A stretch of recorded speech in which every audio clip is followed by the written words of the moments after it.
Good afternoon, everyone. I hope we have everybody's problem sets all turned in.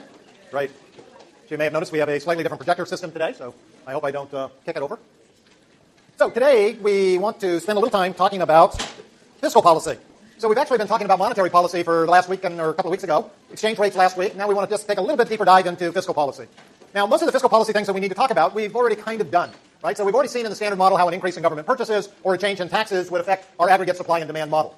So we don't need to think about that. But what we do need to think about is a variety of some of the more controversial topics that are associated with fiscal policy. That is, some of the other issues that maybe expand our standard model a little bit or would make it somewhat different than what it really is. Now, the first thing that we need to do, though, is just think about the government budget itself. Now, the government budget's no different than anybody else's budget in the sense that we start off with government spending or outlays and income, which for the government is tax receipts or tax revenues. So the major components on the spending side include government purchases, right? This is the G in our C plus I plus G plus NX equation. Now, remember that those government expenditures or purchases can actually be broken into two components. The consumption component, which is basically the day-to-day spending that the government undertakes. So this is primarily, turns out to be for salaries of government employees, but it also includes things like the government spending on electricity or gasoline or any of the other types of things that the government buys on a day-to-day basis. There's also a component that we think of as government investment. So this is similar to what private sector invests in. It's providing hopefully productive assets, but it's those types of things that have long lives and also contribute to hopefully the economy's long-run growth potential. So we often think about this as infrastructure spending, right? Spending on things like highways, bridges, airports, and so forth. Yes, question? Is this the federal government or is this largely true for state government? Any government. Any government will have both of these types of expenditures. And the largest salaries? I'm sorry? And the largest salaries? That's particularly true for the state and local governments. So one way to think about that from state and local government, there are approximately, don't hold me to these numbers, but I think I'm in the ballpark here because I haven't looked at them recently, but I think there's something like 18 million government employees.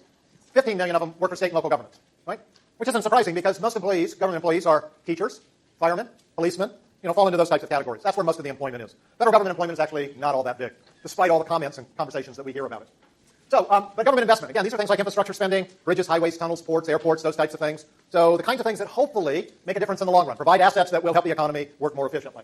The second category of spending is transfer payments. Remember, transfer payment is simply a payment that the government makes for which it receives no goods or services or factors of production in exchange.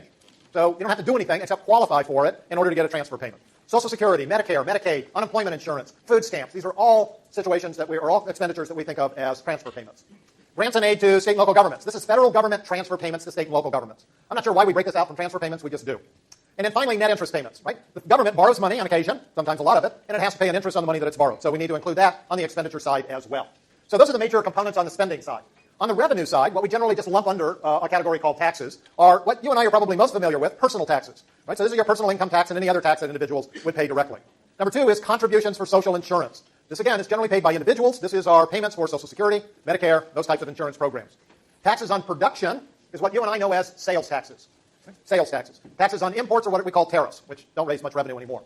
Corporate taxes, these are taxes on corporate businesses, which you're probably aware if you've read any news recently, these aren't really huge either.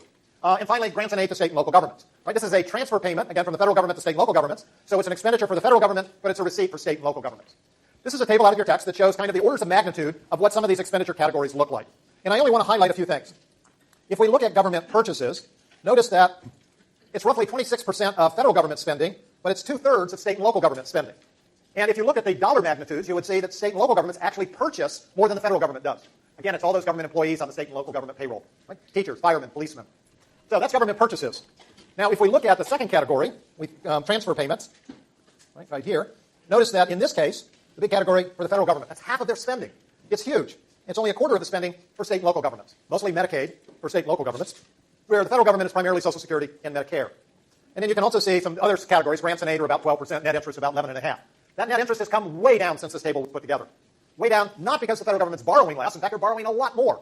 It's come way down because interest rates are very, very low. Right? We're at the zero lower bound on the central bank's policy interest rate. But all interest rates are very, very low, so interest payments are also quite low.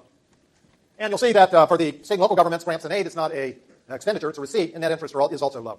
Now, if we pay a little attention to the receipt or revenue side, and we think of both personal taxes and contributions for social insurance being paid by individuals, then the thing that you'll notice is that that's roughly 80% of the federal government's tax receipts.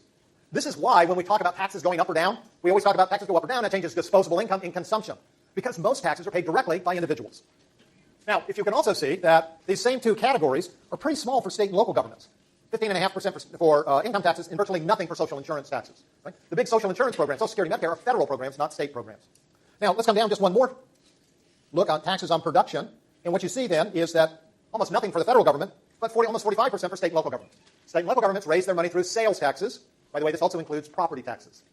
And then the other big category is, let's see, are there other big categories? Corporate taxes. It doesn't look so big, and that number's come way down. And the other big category is grants and aid. Right? So grants and aid, notice, for the state and local governments is about 20% of their income, their revenues. So when we think about the federal government, most of the tax receipts come from individuals, either through contributions to social insurance or income taxes. For state and local governments, it's sales and property taxes, transfers from the federal government, and a little bit from individuals. Notice that, in particular, the sources of revenue for the federal government, individuals, on their income, is different from the sources of revenue for state and local governments, which is on spending or property values. That's done for a reason. Federal government taxes a different source of income, in paychecks basically, than state and local governments do, who tax primarily spending. So we didn't want to have, or don't want to have, two different units of government taxing the same source of income. So this split between these is exactly the same. Now, as you know, the tax code is very convoluted. It makes almost no economic sense, but it is what it is. And this is how it generates its the various revenues series that we see. This next chart simply shows total general government spending as a share of GDP. Here's the United States way down here out of this list of countries. I didn't actually count how many countries there are. I think there's somewhere between 25 and 30. So you can see the United States is actually relatively low.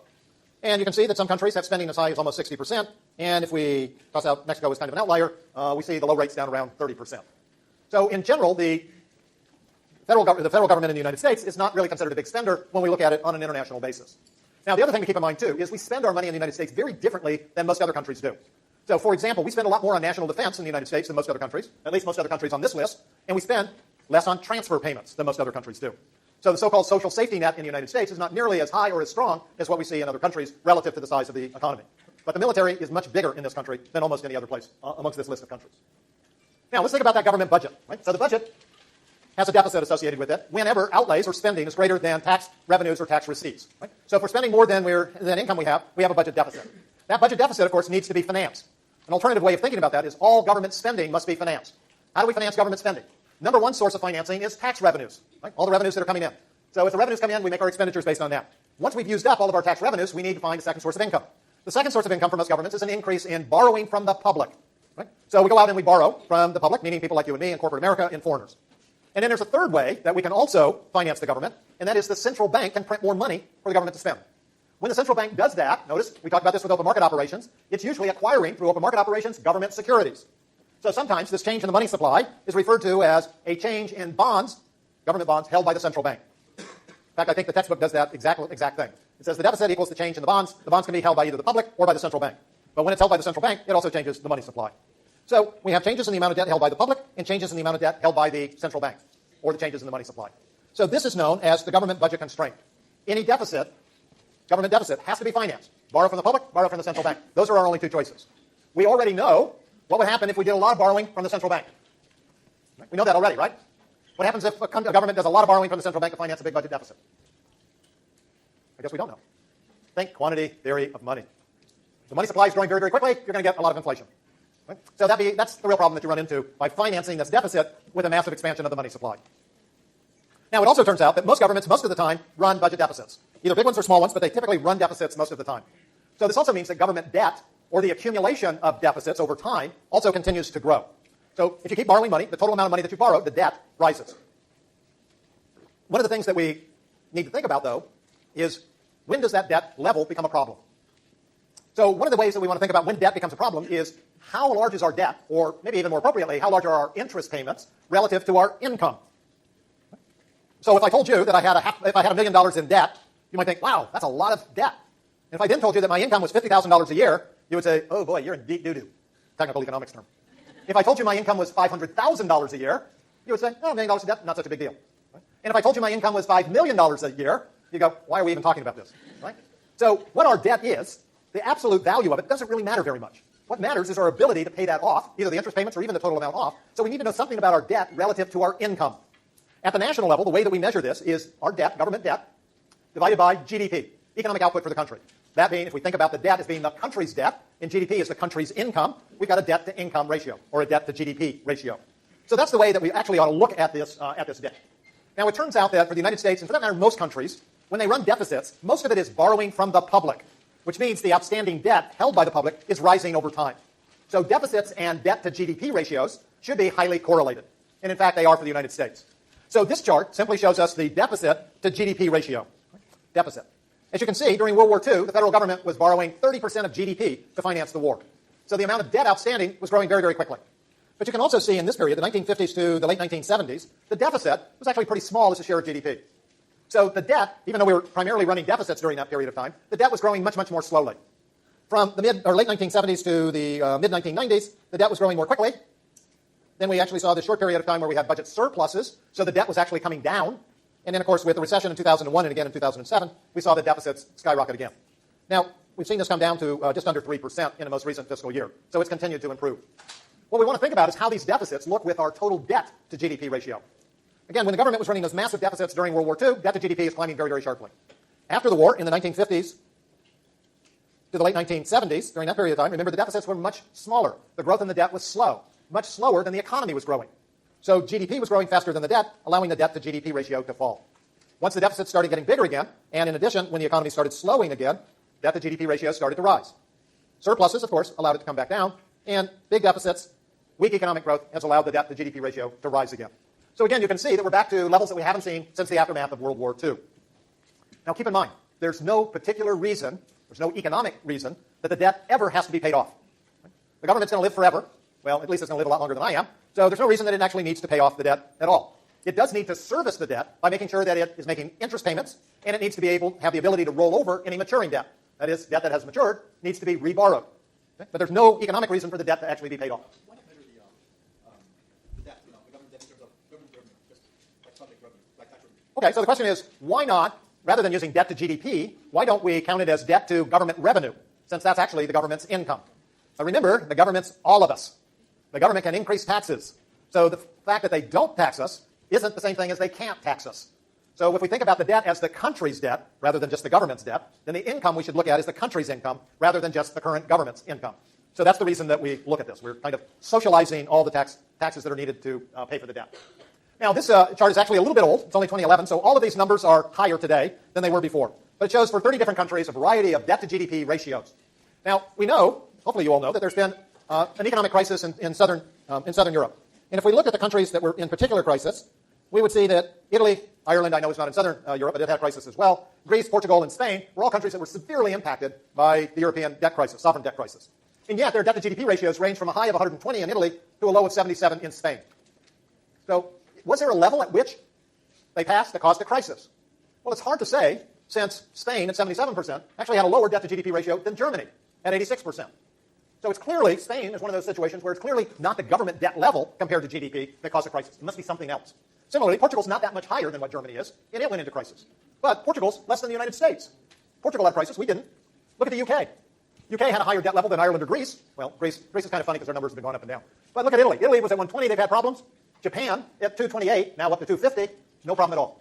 The Japanese government today can borrow money for the next 10 years at 0.7% per year, less than 1% per year. Doesn't strike me that they have any trouble borrowing. So sovereign debt crises become a problem under one of two conditions. Either A, you can't pay your debts, your interest payments. You can't make your interest payments. Right? Or people are fearful that you can't make your interest payments. That causes a crisis of confidence. The second is you can't borrow money to roll over your maturing debt for whatever reason. Investors, private investors, do not want to lend you money once the debt that they've already lent you is paid back to you. And that's really what happened in this situation. One of the things I would also point out about every one of these crisis countries, none of them have their own currency. None of them have their own central bank.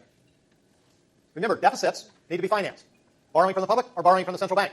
If the public won't lend you money and you have your own central bank, you can always print more money to make those interest payments. Or